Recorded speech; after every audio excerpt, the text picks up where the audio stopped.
Salam sejahtera untuk kita semua. Perkenalkan, nama saya Ani Octavia Simorangkir dengan NIM 11S21054 dari Prodi S1 Informatika.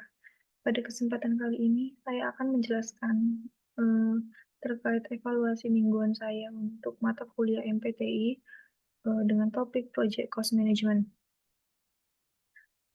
Seperti yang kita bicarakan sebelumnya, untuk sebuah proyek diperlukan adanya planning, di mana adanya plan schedule management, lalu mendefinisikan aktivitas, lalu menjalankan aktivitas sesuai dengan urutannya, estimasi resource yang harus kita keluarkan dalam pengelolaan project, dan juga durasi yang kita perlukan untuk setiap aktivitas di dalam pembentukan project. Lalu ada develop schedule, kita membentuk bagaimana schedule itu dan adanya monitoring dan controlling, yang dimana disebut sebagai control schedule.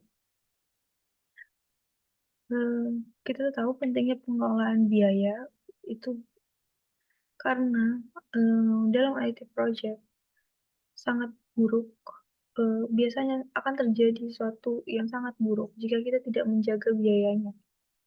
Sebagai salah satu sebutannya adalah black swans, di mana black swans ini adalah lonjakan biaya yang terjadi karena adanya sesuatu yang jarang terjadi dan tidak terduga. Maka dari itu, kita perlu mendefinisikan biaya. Biaya itu adalah sumber daya yang dikorbankan atau diserahkan untuk mencapai tujuan tertentu. Jadi biaya ini merupakan salah satu resource untuk menjalankan suatu aktivitas yang kita lakukan untuk mencapai tujuan tertentu. Dalam manajemen pengelolaan biaya, ada 4 proses, yaitu planning cost management, estimating cost management, determining the budget, and controlling cost. Dalam hal ini kita akan mempelajari terkait profits, yaitu keuntungan, di mana profits ini adalah pendapatan dikurang dengan pengeluaran. Jadi untuk meningkatkan profit, kita bisa menaikkan pendapatan atau menurunkan pengeluaran. Sedangkan untuk profit margin adalah rasio profit terhadap revenue. Jadi kita katakan $2 sebagai profit dari $100 revenue, dari $100 pendapatan. Jadi kita menyatakan sebagai 2% profit margin. Untuk life cycle costing, gambaran besar terhadap pengeluaran dari keseluruhan proyek saat mereka melampaui life cycle. Jadi ini adalah cycle-nya, mulai dari initial cost sebelum proyek itu dijalankan, service cost, lalu ada preventative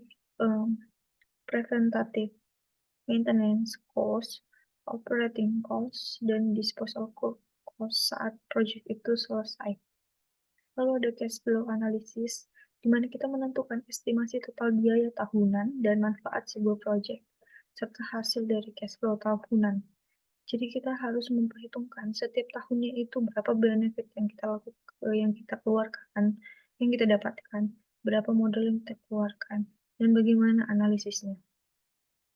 Untuk cost, terbagi atas beberapa bagian. Untuk tangible cost or benefits, biaya dan manfaatnya itu bisa diukur.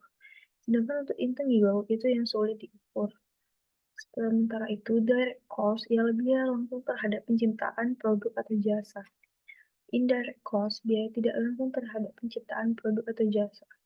Sunk cost ialah uang yang telah dibelanjakan di masa lampau. Berikut adalah learning curve theory. Kita bisa lihat, jika banyak barang diproduksi secara repetitif, maka biaya atau unit akan menurun ketika lebih banyak produk dihasilkan. Ini juga berlaku dengan waktu. Semakin sering karyawan melakukan suatu pekerjaan, waktu yang dibutuhkan akan semakin singkat. Karena dalam eh, dalam eh, dalam aplikasiannya, ketika kita misalnya mengerjakan suatu pekerjaan berulang kali, maka apa yang kita kerjakan itu lama-lama akan selesai dengan cepat, akan lebih cepat selesai. Reserves adalah cadangan, di mana jumlah biaya yang diperkirakan sebagai risiko suatu situasi yang sulit diprediksi. Contingency reserves adalah cadangan kemungkinan untuk kondisi yang diprediksi mungkin terjadi, contohnya employee turnover. Manajemen reserves adalah cadangan manajemen untuk kondisi yang tidak bisa diprediksi. Planning cost management. Jadi merencanakan bagaimana biaya akan dikelola sepanjang umur proyek. Info yang dibutuhkan, tingkat keakuratan, unit ukuran, dasar perhitungan biaya terkait apa, biasanya menggunakan WBS. Berapa besar boleh ada kelebihan atau kekurangan, berapa sering biaya dimonitor, format laporan, dan deskripsi proses pelaksanaan pengendalian biaya. Estimating cost adalah perkiraan kasar, tebakan, atau dugaan. Itu adalah ROM. Budgetary estimate, estimasi yang dilihat apa biaya yang terjadi 2 tahun ke depan. Sementara itu definitive estimate, estimasi akurat atas biaya proyek. Type of cost estimates itu ada seperti ini. Ketika untuk type-nya ROM, ketika proyek selesai sangat cepat, 3-5 tahun sebelumnya, 3-5 tahun sebelum project completion. Why-nya adalah provide estimate of cost for selection decisions. Ini adalah how accurate.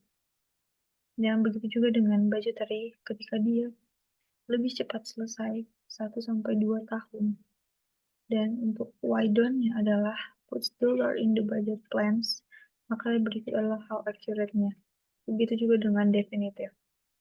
Cost estimates and tools adalah terdiri atas analog estimates atau top-down estimates, di mana kita menggunakan biaya sesungguhnya dari biaya proyek yang serupa atau mirip sebagai basis perkiraan biaya.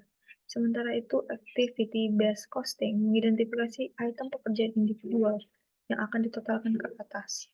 Untuk most likely, optimistic, pessimistic, ini serupa dengan yang pertama, kita bisa menggunakan 3 poin perkiraan. Untuk parametric estimating menggunakan karakteristik proyek dan model matematik. Masalah estimasi biaya. Ini bisa dibuat perkiraan terlalu cepat. Kurangnya pengalaman memperkirakan, orang yang membuat ada kecenderungan menghitung biaya terlalu rendah, dan manajemen menginginkan akurasi. Jadi dalam mengestimasi biaya, kita harus bisa bersifat objektif dengan besar kecilnya proyek yang kita kerjakan dan bagaimana kita menukarkannya di dalam biaya. Jadi kita bisa mencapai tujuan kita dengan perhitungan yang tepat. Ini contoh membuat estimasi biaya dengan menggunakan WBS. Ini contohnya dengan menggunakan function. Ini adalah determining budget. Setelah membuat estimasi biaya, perlu mengalokasikan anggaran. Bisa dibuat baseline atau acuan dasar. Seperti ini. Ini mungkin lebih menspesifikkan kemana arahnya budget tersebut. Sementara ini adalah gambaran kasar estimasi biaya.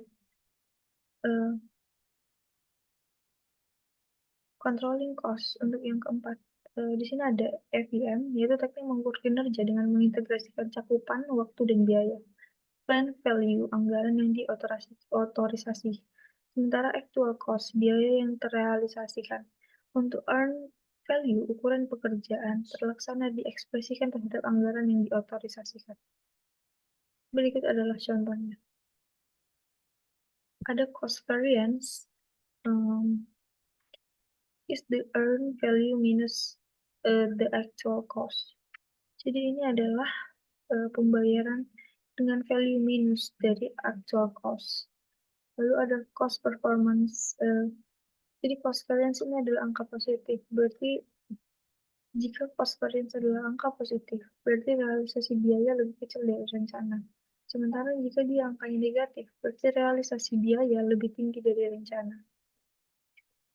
Untuk cost performance index, itu adalah rasio untuk value pembayaran dari actual cost.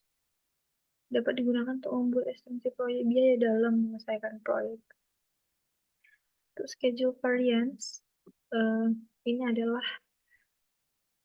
earn value minus the planned value. Jika angkanya negatif, berarti waktu penyelesaiannya lebih lama dari rencana. Tapi jika angkanya positif, berarti penyelesaian lebih cepat dari rencana. Untuk schedule performance index, itu adalah rasio yang harus kita bayarkan untuk Planning suatu value dapat digunakan membuat estimasi penyelesaian waktu proyek.